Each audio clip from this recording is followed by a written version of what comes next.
In the event of a Brexit, we don't know how long it would take to come up with a plan or a solution. Nahed Ennasr, Fathom Consulting.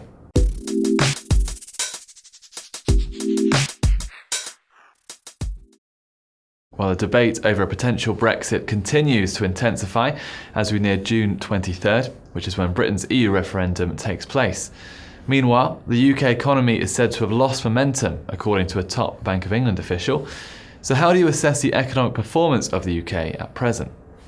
So in terms of a loss of momentum, we agree, and we believe that this is a continuation of an inevitable slowdown after several years of above-trend growth.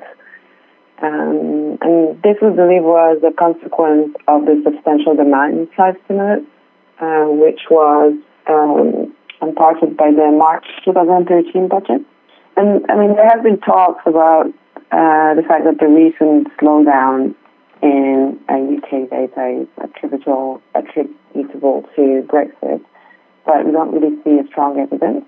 Our central view is that the UK will remain in the EU. So if that scenario is realized, then we expect a bounce back in the investment and in deferred projects, which would receive a green light. But either way, if the UK does want to leave, then what would happen is you'll get a long period of uncertainty that would mean that growth is likely to turn out weaker than we are currently expecting. We are for this year. We are pretty much slightly below consensus, and for next year we are much more bearish than the consensus. So you would expect. If there is a Brexit, that UK growth would be very weak.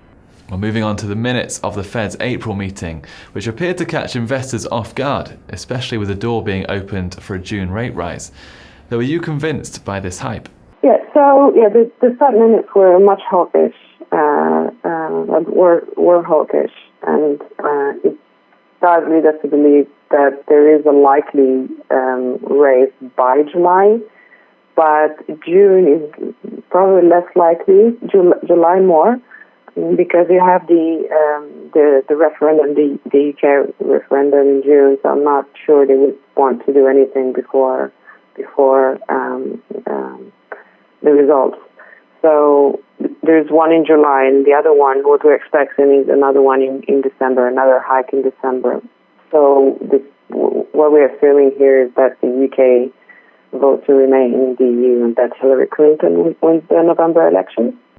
And lastly for today, which economic indicators will you be looking out for next week that have the potential to shape the market? So we'd expect that the US data, there are a couple of data releases next week for the US, and they're likely to draw a lot of attention given this week's FOMC minute release. So you have new home sales on Tuesday, and durable goods, jobless claims on Thursday, and a GDP on Friday. So I would keep an eye on the U.S. data release, and the market will probably draw a lot of attention. Thank you, Nahed. Be sure to check back on Monday for the week ahead with Kais Khalil. Have a good weekend, and see you then.